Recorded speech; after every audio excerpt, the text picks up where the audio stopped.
I'm Hope from Honolulu. Please like and subscribe to 4Eve. My parents always said I was born beautiful. I received so many compliments and modeling offers for baby products that they launched my modeling career when I was just 3. But I never really knew my parents. When I was 6, they started a clothing line named after me and got really busy with it. So they mostly left my older sister Leilani in charge, and she hated me. You promised we'd play with the dolls. You can't always be the center of the universe. I have to take this call. Fashion Kids magazine wants you again. She'd always lie and say we'd do one thing, but we'd do another thing instead, and I'd suffer. You said after my fashion show, we'd go home. I'm tired. Just sign a few more autographs and don't be so ungrateful. Sometimes I wondered if she was so mean to me because she was jealous of my fame. Once when I was 12, I was at a signing event and I escaped from the crowd. I stumbled into an alley where a girl my age was looking through the trash with her mom. I offered them some snacks from my bag, and their reaction was so wonderful. Just then, Leilani found me and dragged me away. And later, when we were on a video call with our parents, she told them what had happened. Hope, it's not okay to sneak off like that. And that poor family could have robbed you. Or taken a lock of your hair to sell on eBay. No, they were nice, and I liked helping them. Nonsense. You're too busy and famous to be doing anything else. Anyway, we heard your sister booked you on a morning show for the launch of your new toy line. Little Hope dolls. They're gonna sell like hotcakes. Sometimes it felt like my parents just used me for money. In fact, I felt people were friends with me for the same selfish reasons. But I never gave up on the idea of using my wealth for good. When I turned 14, I held my first fundraising event for homeless people, and it was a big success.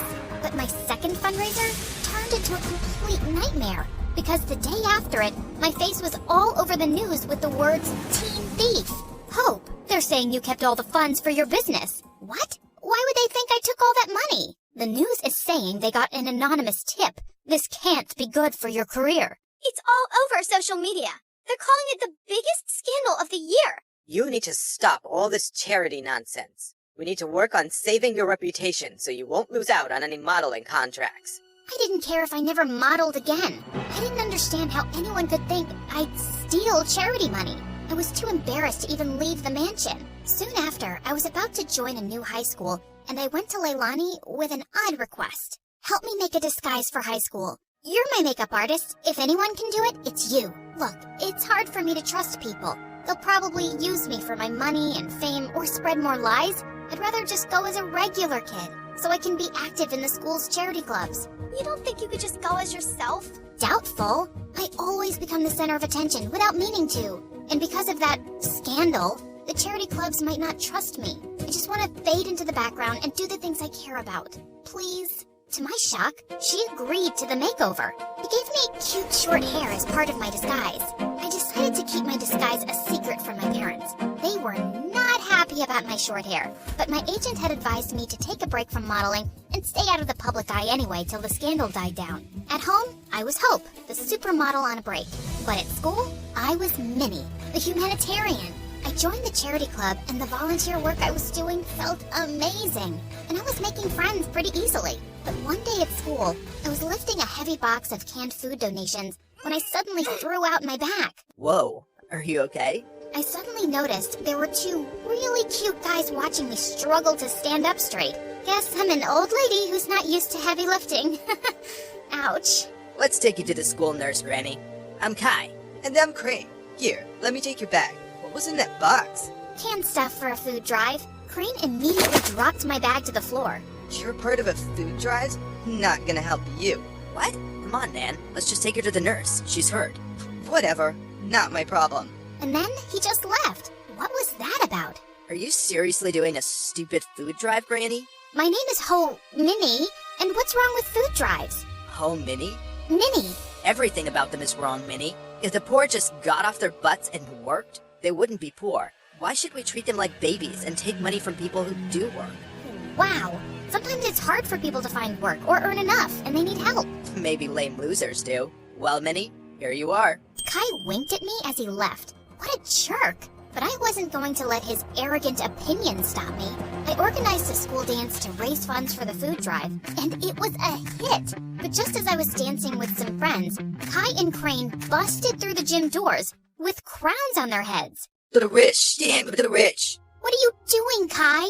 We're here to tell everyone the poor are pathetic and charities are scams. Don't be fooled. Just then, Crane started kicking down the display of food donations like a maniac. Luckily, the teachers there kicked both out before they could do more damage. What planet were these jerks from? But I forgot all about them when I got home that afternoon and saw Dad running out to me. Didn't you check your phone, Hope? I think the battery died. What's wrong? Your mom and sister got into a car accident, but the doctor said they'll be okay. They both had some broken bones and will need bed rest. I started to cry, and Dad hugged me. I couldn't remember the last time he'd done that, and I decided I'd stay home for the next few weeks to take care of Mom and Leilani.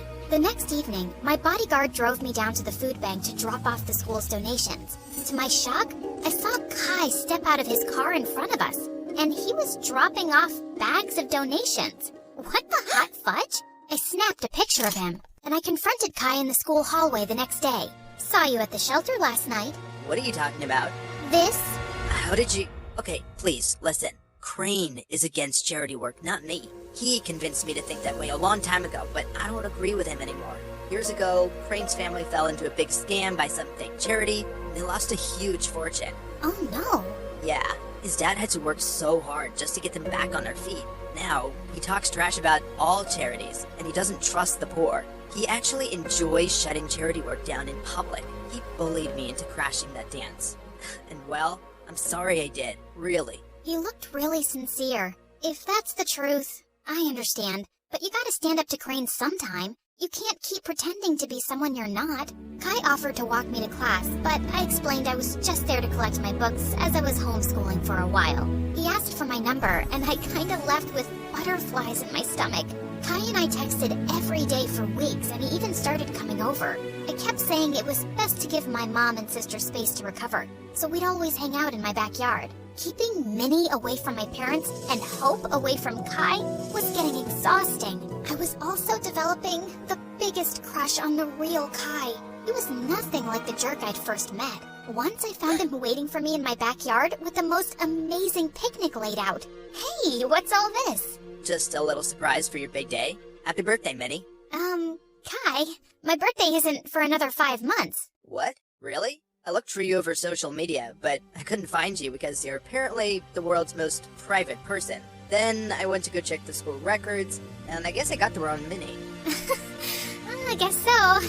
But thanks anyway. It's the nicest thing anyone's ever done for me. Just as I sat down, Kai opened a bottle of soda, and the cork went flying straight into my eye. Oh my god. I'm so sorry, Minnie. Wait, stop rubbing your eye and let me see. He lifted my chin gently as he looked deep into my eyes. Your eyes, they're... Yes? They're what? They're not the same color. What? Suddenly I realized that my contact lens had fallen out. Oh, my lens must have popped out when I rubbed my eye. I wear them for my eyesight because I'm as blind as a bat. I see. But why would you wear those green lenses and hide your lovely blue eyes? His face was so close, and I didn't have an answer to his question. So I just kissed him. He looked really surprised, but then he kissed me back, and it felt wonderful. Soon after, Kai and I hosted a fundraising car wash for a soup kitchen. But suddenly, a car honked at us angrily.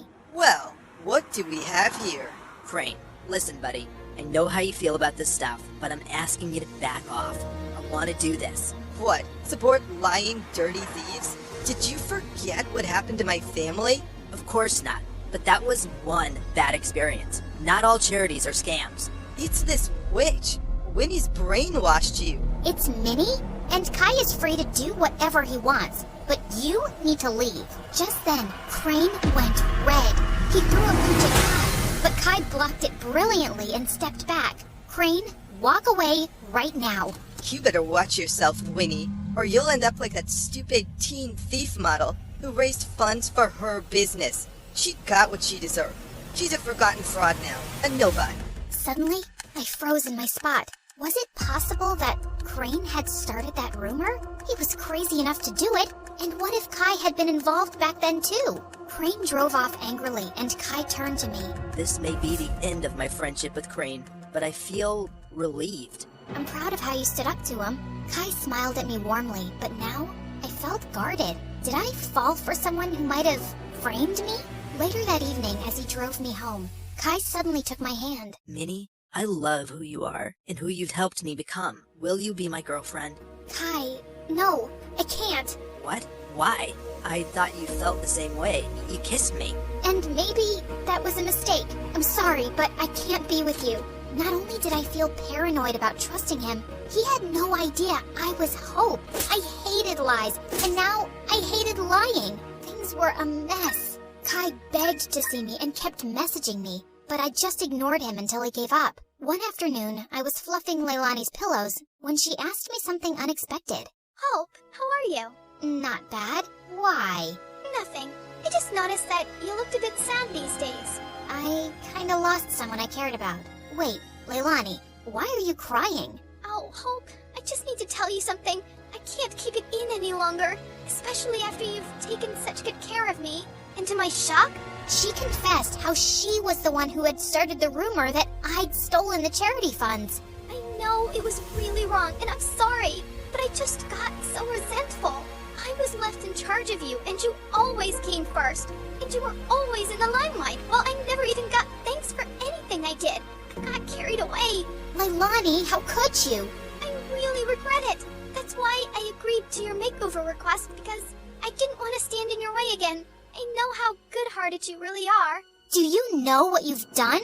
I immediately thought of Kai, this great guy, and how I'd shut him out. I wanted to slap Leilani, but I just stormed off angrily. I told Mom what Leilani had done and said I couldn't stand to be around her right now. To my shock, Mom agreed that I should take a break from her. We arranged for me to stay at my bodyguard's house, and I found out that he lived close to Kai. On my first night there, I walked over to Kai's place.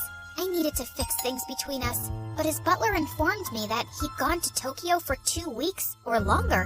My heart sank. For 3 days, I texted and called Kai, but he never answered. I knew he was avoiding me, and I deserved it, but I wasn't giving up. I called Mom and explained everything about Kai to her, and she actually listened. Tokyo might be a nicer break for you. OMG, Mom, you'd let me go? Yes, sweetheart. Ever since the accident, your dad and I have been thinking how hard we've pushed you and your sister. We just wanted you girls to know success early on, but we've realized there are more important things than success and money, like happiness and family. You've been amazing during our recovery, honey, and you really deserve to go. Thanks, Mom. I love you. And the next day, I was on a flight to Tokyo with my bodyguard and checked into the same hotel as Kai. Just as I stepped onto the elevator, I was shocked to see Kai inside. He looked awkwardly at me. Hi, can I help you with something? I suddenly realized he couldn't recognize me without my disguise. Kai, you're the reason I'm here. I came to tell you the truth. I'm Minnie. Minnie? Minnie from Honolulu? Yes, except my real name is Hope. What? I told him everything. My trust issues and my disguise and what my sister did, how awful I felt for abandoning him, and how I tried calling him. I'm using a different phone here, and I understand why you wanted to hide yourself, Hope. I've missed you. Do you think we could give us another chance? You flew all the way here to make things right? I'd be a jerk if I say no. But could you do just one thing? Give your sister another chance. Come on, charity starts at home. I will. I promise.